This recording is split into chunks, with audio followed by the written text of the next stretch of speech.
നമസ്കാരം. ആസ്തയുടെ അടുത്ത ഒരു എപ്പിസോഡിലേക്ക് സ്വാഗതം. കുട്ടികൾ നമ്മളോട് അവരുടെ വിഷമങ്ങൾ പറയുമ്പോൾ അത് കേൾക്കാൻ മാത്രം ഇമോഷണലി സേഫ് ആയിട്ടുള്ള അഡൽട്ട്സ് ആണോ നമ്മൾ എന്നുള്ളതാണ് ഈ സെഗ്മെൻറ്റിൽ നമ്മൾ ഡിസ്കസ് ചെയ്യുന്നത്. നമ്മളിപ്പോൾ പരിമിതമായിട്ട് ഒരാൾ നമ്മളോട് ഇമോഷൻസ് ഷെയർ ചെയ്യുമ്പോൾ നമ്മളുടെ റെസ്പോൺസ് അനുസരിച്ചുള്ള ഇമോഷണൽ സേഫ്റ്റിയാണ് ഉദ്ദേശിക്കുന്നത്. അപ്പോൾ ഇമോഷണലി സേഫ് ആണോ എന്നറിയാൻ ഇമോഷണലി അൺസേഫ് ആയിട്ടുള്ള കുറേ റെസ്പോൺസസ് നമുക്ക് എന്തൊക്കെയാണെന്ന് തിരിച്ചറിയാം.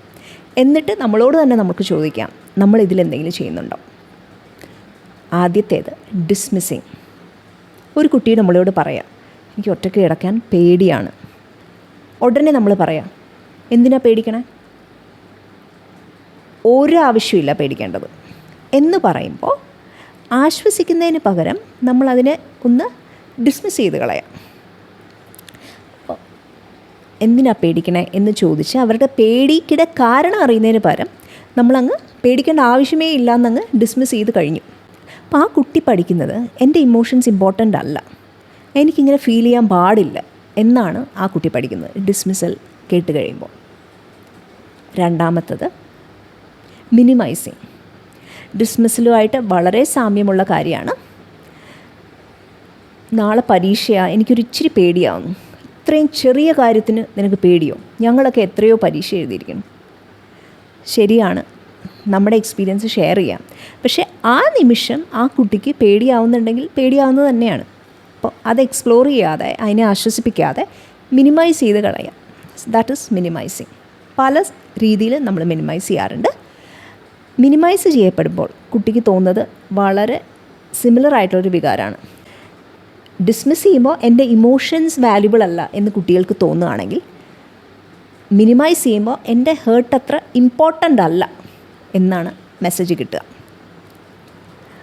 അതേപോലെ തന്നെ ഉള്ള ഒരു ബിഹേവിയറാണ് ഷെയ്മിങ്. കുട്ടി കരയുമ്പോൾ ഭയങ്കര സെൻസിറ്റീവാണ്, എപ്പോഴും ക്രൈ ബേബി ആണല്ലോ, അങ്ങനെയൊക്കെ പറയുമ്പോൾ എന്താ പറ്റുകയെന്ന് വെച്ചാൽ ആ കുട്ടിക്ക് ഇതേ സിമിലർ ആയിട്ടുള്ളൊരു മെസ്സേജാണ് കിട്ടുക. എൻ്റെ ഇമോഷൻസ് എക്സ്പ്രസ് ചെയ്യപ്പെടുന്നത് ഒരു നാണക്കേടുള്ള കാര്യമാണ്, ഇറ്റ്സ് ഷെയിംഫുൾ, ഇറ്റ്സ് വീക്ക്. അങ്ങനെ ചിലപ്പോൾ പറയില്ലേ, ആൺകുട്ടികൾ കരയാൻ പാടില്ല, ആൺകുട്ടികൾ ഇങ്ങനെ ആവാൻ പാടില്ല, പെൺകുട്ടികൾ ഇങ്ങനെ ആവാൻ പാടില്ല. നമ്മളെപ്പോഴും ഓർക്കേണ്ടത് ഇമോഷൻസ് അതിനാൽ തന്നെ നല്ലതോ ചീത്തയോ ആകുന്നില്ലല്ലോ, അതെങ്ങനെ എക്സ്പ്രസ് ചെയ്യുന്നു അത് കാരണമുള്ള ബിഹേവിയറുമാണ് ചീത്തയോ നല്ലതോ ആവുന്നത്. അപ്പോൾ ഇമോഷൻസ് ഉണ്ട് എന്നുള്ളൊരു കാരണം കൊണ്ട് മാത്രം ഒരാൾ നാണിക്കപ്പെടേണ്ട ഒരു സാഹചര്യം ഉണ്ടാകുന്നില്ല. അടുത്തത് making everything about themselves. For example, ഒരു അഡൾട്ടിൻ്റെ അടുത്ത് ഒരു കുട്ടി വന്ന് പറയാണ്, എനിക്ക് വയ്യ നാളെ എക്സാം എഴുതാൻ, അല്ലെങ്കിൽ എനിക്ക് അവിടെ പോകാൻ വയ്യ, എനിക്ക് മടുപ്പാണ്, എനിക്കൊരു ഇഷ്ടക്കേടുണ്ട് പറഞ്ഞ് ഞാൻ അപ്പോൾ അഡൾട്ട് ഇങ്ങനെ റെസ്പോണ്ട് ചെയ്യാമെന്ന് വിചാരിക്കട്ടെ, ഞാൻ ഇത്രയും നിനക്ക് ചെയ്തു തന്നിട്ട് നിനക്ക് പഠിക്കാൻ വയ്യേ, നിനക്ക് പോകാൻ വയ്യേ, നിനക്ക് വിഷമാവുന്നുണ്ടോ, ഇത്രയും ചെയ്തു തന്നത് നിനക്ക് പോരെ? അതായത് ഇമോഷൻസ് കുട്ടികൾക്ക് ഉണ്ടാവാൻ പാടില്ല എന്നുള്ള രീതി. അടുത്തത് ത്രെറ്റനിങ് അല്ലെങ്കിൽ പണിഷിങ്. കരയാൻ തുടങ്ങുന്ന ഒരു കുട്ടിയുടെ അടുത്ത് കരഞ്ഞാൽ ഞാൻ നിന്നെ ഇട്ടിട്ട് പോകും, അല്ലെങ്കിൽ കരഞ്ഞാൽ ഞാൻ ഇറങ്ങിപ്പോകും, കരഞ്ഞാൽ ഞാൻ നിൻ്റെ അമ്മയുടെ അടുത്ത് കൊണ്ടുവിടും, അല്ലെങ്കിൽ വേറെ എവിടെയെങ്കിലും കൊണ്ടുവിടും, അങ്ങനെയൊക്കെ പറയുക. അപ്പോൾ ആ കുട്ടിക്ക് തോന്നുന്നു എൻ്റെ ഇമോഷൻസ് ഞാൻ എക്സ്പ്രസ് ചെയ്യുകയാണെങ്കിൽ അത് വലിയൊരു തെറ്റാണ്, ഐ ആം ബീങ് പണിഷ്ഡ്. അപ്പോൾ ചിലപ്പോൾ ആ അഡൾട്ടിന് ഇത് ഹാൻഡിൽ ചെയ്യുന്നത് എങ്ങനെയാണെന്ന് അറിയാത്തത് കൊണ്ടായിരിക്കാം. പക്ഷെ അതിൻ്റെ അർത്ഥം നമ്മുടെ ഇമോഷണൽ എക്സ്പ്രഷൻ ഒരു തെറ്റാണെന്നല്ലല്ലോ കുട്ടികളുടെ. അപ്പോൾ പണിഷിങ് അല്ലെ ത്രെറ്റനിങ് അങ്ങനെ ഉണ്ടാവാം. അപ്പോൾ കുട്ടിക്ക് ഇങ്ങനെയും തോന്നാം, എൻ്റെ ഇമോഷൻസ് ഞാൻ എക്സ്പ്രസ് ചെയ്യുകയാണെങ്കിൽ അച്ഛനോ അമ്മയോ അല്ലെങ്കിൽ ആൻറ്റിക്കോ വല്ലതും ഭയങ്കര ദേഷ്യം വരും, സോ ഞാൻ മിണ്ടാണ്ടിരിക്കണം എന്നുള്ളൊരു മെസ്സേജും കൂടെ അവർക്ക് കിട്ടും. അടുത്തത് റിജക്റ്റിംഗ് സർട്ടൻ ഇമോഷൻസ്.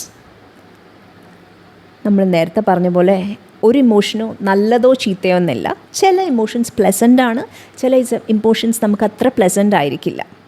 അപ്പോൾ ഒരു കുട്ടിക്ക് ദേഷ്യം വരാമെന്ന് വിചാരിച്ചട്ടെ, എനിക്ക് എൻ്റെ അനിയനോട് ദേഷ്യം വരുന്നു, അവൻ എൻ്റെ ടോയ് എടുത്തു. ഇപ്പം ദേഷ്യപ്പെടാൻ പാടില്ല, നല്ല ചേട്ടന്മാരാണെങ്കിൽ ദേഷ്യപ്പെടത്തില്ല, നല്ല സിബ്ലിങ്സ് ആണെങ്കിൽ ദേഷ്യപ്പെടത്തില്ല.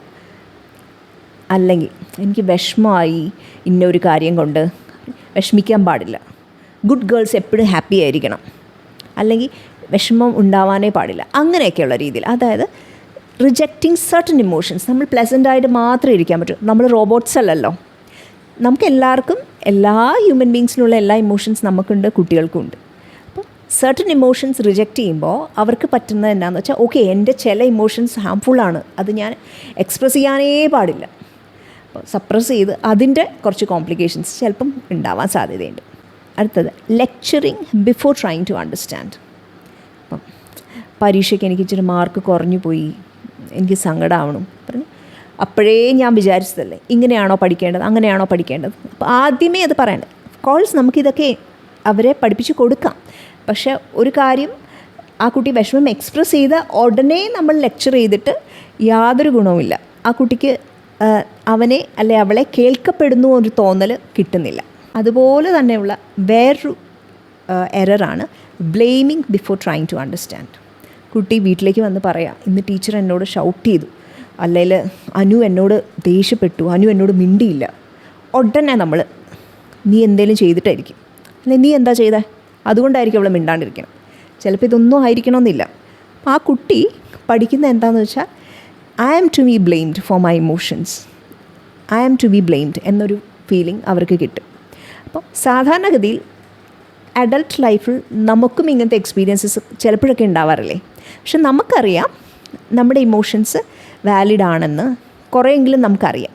പക്ഷെ തീരെ കൊച്ചു കുട്ടികൾക്ക് അവരുടെ ഇമോഷൻസ് അംഗീകരിക്കപ്പെടാതിരിക്കുമ്പോൾ, കുട്ടികൾക്ക് അവരുടെ ഇമോഷൻസ് വേണ്ട വിധം കേൾക്കപ്പെടാതിരിക്കുന്ന ഒരു സാഹചര്യത്തിൽ, പരിഗണിക്കപ്പെടാതിരിക്കുന്ന ഒരു സാഹചര്യത്തിൽ അവർക്ക് ഒരുപാട് തെറ്റിദ്ധാരണകളും ഒരുപാട് തെറ്റായ ബിലീഫ്സും കാലാകാലങ്ങളോളം അവരിലേക്ക് ഉണ്ടാവാൻ സാധ്യതയുണ്ട്. അപ്പോൾ അത് മാത്രമല്ല, കുട്ടികൾക്ക് അഡൾട്ടിനോടുള്ള ആ ഒരു റിലേഷൻഷിപ്സിനെയും അത് വളരെയധികം ബാധിക്കും. നിങ്ങൾ തന്നെ ഒന്ന് ആലോചിച്ച് നോക്കൂ, നിങ്ങളുടെ ഇമോഷൻസ് ഇൻവാലിഡേറ്റ് ചെയ്യുന്ന ഒരു സുഹൃത്തിൻ്റെ അടുത്ത് നമ്മൾ നമ്മുടെ ഇമോഷൻസ് ഷെയർ ചെയ്യുമോ? ഇല്ല അല്ലേ. കുട്ടികളാണെങ്കിലോ അവർ ഹെൽപ്ലെസ്സും കൂടെയാണ്. നമുക്കറിയാം നമുക്ക് വേറെ ഫ്രണ്ട്സ് ഉണ്ട്, നമുക്ക് വേറെ ഫ്രണ്ട്സിൻ്റെ അടുത്ത് നമ്മുടെ വിഷമം പറയാം. പക്ഷേ കുട്ടികൾക്ക് ചിലപ്പോൾ നമ്മൾ മാത്രമായിരിക്കും ആകെ ഒരു ആശ്രയം. അവർ നമ്മളോട് വന്ന് കാര്യങ്ങൾ പറയുമ്പോൾ നമ്മൾ അതിനെ വേണ്ടവിധം പരിഗണിക്കാതിരിക്കുമ്പോൾ അവർ പഠിക്കുക ചിലപ്പം ഇമോഷൻസ് എക്സ്പ്രസ്സേ ചെയ്യാതിരിക്കാൻ, അല്ലെങ്കിൽ അത്ര നല്ലതല്ലാത്ത രീതിയിലേക്ക് എക്സ്പ്രസ് ചെയ്യാൻ അവർ ചിലപ്പം പഠിച്ചെന്നിരിക്കും. അപ്പോൾ നമ്മളോട് തന്നെ ഇന്ന് നമുക്കൊന്ന് ചോദിക്കാം, കുട്ടികൾ നമ്മളോട് അവരുടെ വിഷമങ്ങൾ പറയുമ്പോൾ നമ്മൾ എന്താ ചെയ്യാറ്? നമ്മളവരെ ബ്ലെയിം ചെയ്യുന്നുണ്ടോ? നമ്മളവരെ ഡിസ്മിസ് ചെയ്യുന്നുണ്ടോ? നമ്മൾ അവരുടെ പ്രോബ്ലംസ് മിനിമൈസ് ചെയ്ത് കാണുന്നുണ്ടോ? നമ്മളവരെ ഷെയിം ചെയ്യുന്നുണ്ടോ? പണിഷ് ചെയ്യുന്നുണ്ടോ? ത്രെട്ടൻ ചെയ്യുന്നുണ്ടോ? ബ്ലെയിം ചെയ്യുന്നുണ്ടോ കേൾക്കുന്നതിന് മുമ്പ്? ലെക്ചർ ചെയ്യുന്നുണ്ടോ അവരെ കേൾക്കുന്നതിന് മുമ്പ്? അല്ലെങ്കിൽ അവരുടെ ചില ഇമോഷൻസ് റിജക്റ്റ് ചെയ്യുന്നുണ്ടോ നല്ലതല്ല എന്ന് പറഞ്ഞ്? ഇതെല്ലാം നമുക്ക് അവനോട് തന്നെ ചോദിക്കാം. പിന്നെ നമ്മൾ ആരും പെർഫെക്റ്റ് അല്ല.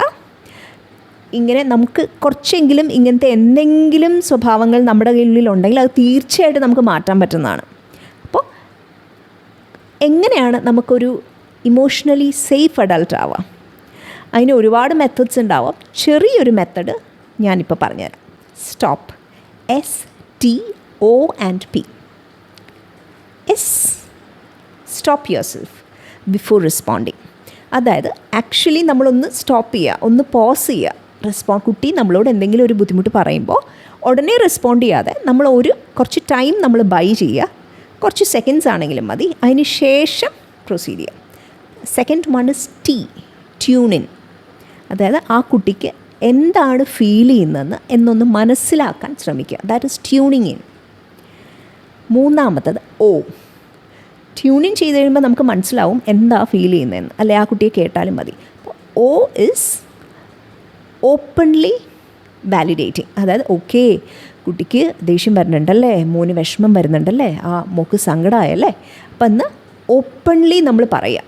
അപ്പോൾ ശരിക്കും നമ്മൾ തന്നെ ഒന്ന് ആലോചിച്ച് നോക്കൂ, നമ്മളുടെ വിഷമങ്ങൾ ഒരാൾ പറയുമ്പോൾ അത് കറക്റ്റായിട്ട് മനസ്സിലാക്കിയിട്ട് നമ്മളെ ഒന്ന് വാലിഡേറ്റ് ചെയ്യുന്നത് നമുക്ക് എന്ത് ആശ്വാസം തരും. നമ്മൾ പോലെ തന്നെയാണ് കുട്ടികൾ.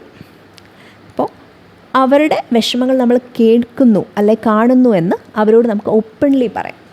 And the last one is P, that is problem solve if necessary. എല്ലാത്തിനും സൊല്യൂഷൻ ഉണ്ടാവണമെന്നില്ല, ചിലപ്പം ആശ്വസിപ്പിക്കൽ മതിയാവും. ബട്ട് സൊല്യൂഷൻ കണ്ടുപിടിക്കാവുന്ന സാഹചര്യങ്ങളിൽ നമുക്ക് സൊല്യൂഷൻസ് കണ്ടുപിടിക്കാം. So STOP for becoming emotionally safe adults. ആസ്തയുടെ അടുത്ത ഒരു എപ്പിസോഡുമായിട്ട് നമുക്ക് കണ്ടുമുട്ടാം. ഇതുവരെ നമ്മൾ ഡിസ്കസ് ചെയ്തതെല്ലാം ഇമോഷൻസ് ഇൻ ചിൽഡ്രൻ, അതെങ്ങനെ ഹാൻഡിൽ ചെയ്യാം, നമുക്ക് എങ്ങനെ ഇമോഷണലി സേഫ് ആവാം, എങ്ങനെ കണക്ട് ചെയ്യാം, അങ്ങനെയുള്ള ഒത്തിരി കാര്യങ്ങളാണ്. അപ്പോൾ ഇത് ഞാനൊരു പ്ലേലിസ്റ്റ് ആക്കിയിടാം. നിങ്ങളുടെ സുഹൃത്തുക്കൾ അല്ലെ ഫാമിലി മെമ്പേഴ്സ് ആർക്കെങ്കിലും ഇത് ഉപകരിക്കപ്പെടും എന്ന് നിങ്ങൾക്ക് തോന്നുന്നുണ്ടെങ്കിൽ, ഇതിന് വാല്യൂ ഉണ്ടെന്ന് തോന്നുന്നുണ്ടെങ്കിൽ തീർച്ചയായിട്ടും ഷെയർ ചെയ്യുക. അതോടൊപ്പം ലൈക്ക് ചെയ്യുക, സബ്സ്ക്രൈബ് ചെയ്യുക. Thank you so much.